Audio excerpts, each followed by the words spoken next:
Hey guys, welcome to Rumor Wave, and we're going to talk about a couple things today. Now, I kind of glossed over an accessory that I shouldn't have. I should have talked about it a little bit, but it's an accessory that was around for the Wii, so I didn't think it was, or the Wii U, I should say. It was around for the Wii also, so I didn't think it would be as big of a deal to kind of gloss over it, but I've had a lot of people send me some questions about the Switch and the dock and the port it may be missing, which is an Ethernet or a LAN port. And there are a lot of questions surrounding that. So I thought I'd talk a little bit about the Switch's connectivity for the internet.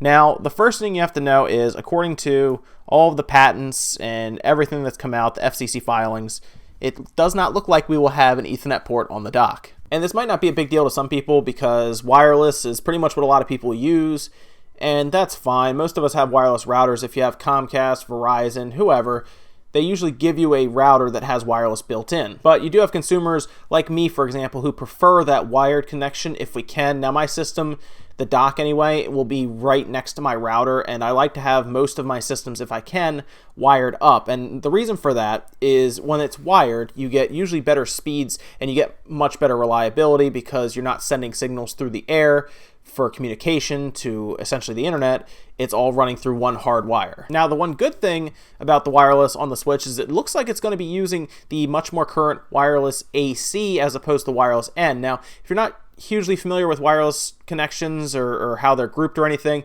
it's not a big deal. All you really need to know about right now are two, wireless N and wireless AC. In the previous generations, not really for game consoles, although I guess the Xbox 360 did have wireless G at one point, it basically went A, B, G, and then it moved up to N and AC. And that's basically in order. Wireless A is what we really started with as consumers, and then of course it evolved to B, and even those two at the time were more for like dial-up connections, to be honest. I mean, you could surf the web okay with wireless A, but you weren't going to be doing much. Wireless G kind of came around when we were doing things like online gaming. You could stream content over it, made it much easier. I believe wireless G was rated at 54 megabits per second, which wasn't bad at the time considering we were running on essentially 1 megabit connections with our routers and our internet at the time. You had good internet back then if you had a 3 megabit connection. Then of course wireless N came around as we started to evolve our internet speed, where we would get up to, a lot of people at the time were getting 10 to 20, even 25 megabits down. And we saw that wireless G was kind of creating a bottleneck at times because you don't get that entire speed that they advertise. You do lose some of it over the air as you use your connection, whether it be through even just your local connection with your router to another computer. Maybe you're streaming HD content or streaming content in general from like a NAS if you have one set up, which is just like a network storage device.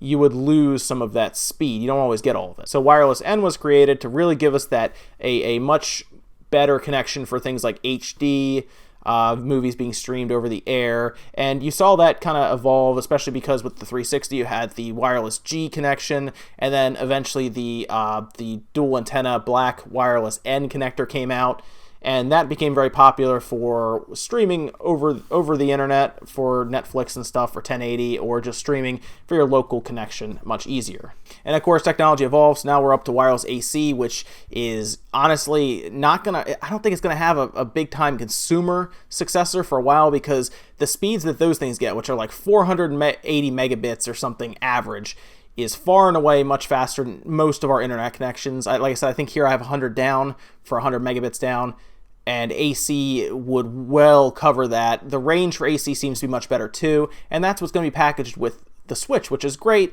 Most cell phones, tablets, everything that comes out now uses wireless AC, so it's not really surprised that the Switch is using AC. I think it's just more of a relief, to be honest, because we're so used to, with certain Nintendo products, not having the latest technology with that. And I guess if they want parity across the board, sure, don't build an Ethernet port in, it'll just be wireless all the time. And really, it's not going to affect a lot of people now that are running on AC. Keep in mind, though, your router has to be wireless AC compatible as well, at least wireless N. The Switch will also have, I'm sure, wireless N and probably wireless G connection as well. Shouldn't really have A and B, but it'll probably still be backwards compatible if you have a super old router, which none of us do. The other thing taken into account are the wireless channels. There should be 2.4 gigahertz, 5 gigahertz. All you need to know, honestly, as like a consumer that just wants to play these games, they're just two separate channels to divide up signals. So 2.4 gigahertz is very crowded. Wireless phones use them, like your handsets. If you're walking around the house, if you have like a landline, you have a wireless one. Microwaves seem to affect it. There's a lot of things that affect the spectrum of 2.4 gigahertz. 5 gigahertz was invented essentially to go around that. 5 gigahertz is much less crowded. The only issue I run into with 5 gigahertz, and I think other people have as well because it's becoming noticed, is that the range, or at least the penetration through walls and ceilings, not as good. Not as good from what I can tell. Maybe it's different for other people. If you want to take advantage of that 5 gigahertz spectrum, just make sure your router is compatible. Make sure your whatever device you're using the switch is. If you have a wireless N router, especially one that I believe Verizon or Comcast gave you, you probably do have 5 gigahertz built in. There might even be a light on the front of it that lights up and tells you have 5 gigahertz. With that long explanation out of the way, they are giving us an option for Ethernet. It's the same one we had last generation with the Wii U. I believe it's the same one we had the Wii, because I've used it for a while. It's basically, and in the accessories they showed it to us, that's what basically told me it's not going to have Ethernet straight up. It's an adapter that adapts USB to Ethernet. It worked for the Wii U for me. Like I said, it sped up my connection by a lot for Xenoblade when I was downloading texture packets, and I believe it probably gave me better reliability through a wired connection as well. It's just going to basically convert that USB port on the back to Ethernet. Now, I don't know what the USB ports on the back are rated for the Switch on that dock. I'm hoping it's USB 3, at least a lower end version of it. Just get above USB 2, so we do have a little bit of play there with the connection, because USB 2, while it's okay, it's still not going to give us, we would be bottlenecked with USB 2 to Ethernet when you do run, like my internet would be. 100 down would be bottlenecked by USB 2, possibly not by USB 3, depending on what the connection speed is. So the other argument comes down to is how much speed do you actually need to run games online, like play Splatoon and stuff? Not a lot. You really don't. You don't need much speed at all for that. It comes down to latency. The lower the latency, obviously, the better your experience will be. 5 milliseconds is excellent. 20 milliseconds is good, and then of course it goes up from there. As you get up, when you get above 100, it becomes much less enjoyable, I think. So a wire connection helps really cut down on that. It's just one less bit for your information to travel through the air and then hit the router, of course. And then I wanted to quickly talk about 2 rumors that I saw pop up. And the first one, I'm gonna save the best one for last. The first one comes from Reddit, where a Best Buy employee essentially took information from the computer that popped up, because they had a Switch SKU pop up and it was priced at $249.99. Now, of course, with any rumor, you always go, okay, yeah, maybe. $249.99 though sounds correct, and they did send information to the mod team and they confirmed it from what we can tell. So you don't want to put your information out there for your store, because you're technically leaking sensitive information and you don't know if your higher-ups want you to or not. So you have to protect your job, obviously. You can't go out there and say, this, come see me, I'll show you. But they did pass the information along to the mod team. The mod team confirmed it. Everything seems right. I do think we will have a price for the Switch at launch, at least one model. We're pretty sure it's one SKU, though, at $249.99. I'm very confident on that price at this point. And the last big rumor, leak, whatever you want to call it, really hits me. It hits me hard because it's something I really want. Like, I really want this to be true. So much so that I forget that it's a rumor every time I think about it, because I want it to happen. And that is Obi-Wan. Of course, did his Switch miss leak today? I believe it's his last one, but he ended with a good one. It really did, because this is something that I really want. It's the Metroid leak. So he came on camera and said that, yes, Metroid is coming. We don't know if it's showing up at the presentation or if it's down the road. Me personally, this is something that should be down the road, only because there's a lot of cool stuff you could do with Metroid, and they really should not rush this game. And some people have been sending me messages, which Metroid do you want? I'm going to tell you right now, I want Metroid Prime. I know a lot of people like 2D Metroid. I just think there are so many cool things they could do with Metroid Prime. I think it's kind of been on the back burner long enough that you could bring it back. Fans will be excited. Obviously, Metroid Prime 3 Corruption was the last one that I played. I'm sure most of you played it too.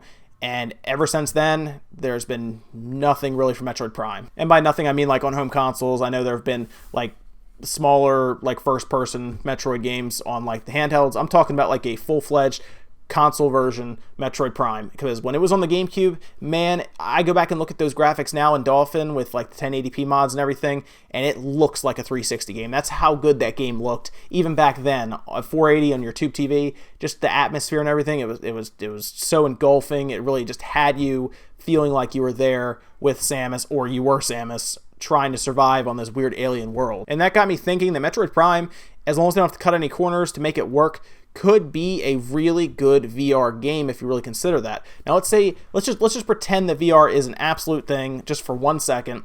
Can you imagine being in like the Samus suit with visor kind of come around, like you know how they would do that with GameCube, where you would have like the frost would get stuck on the visor when you go out into the snow part.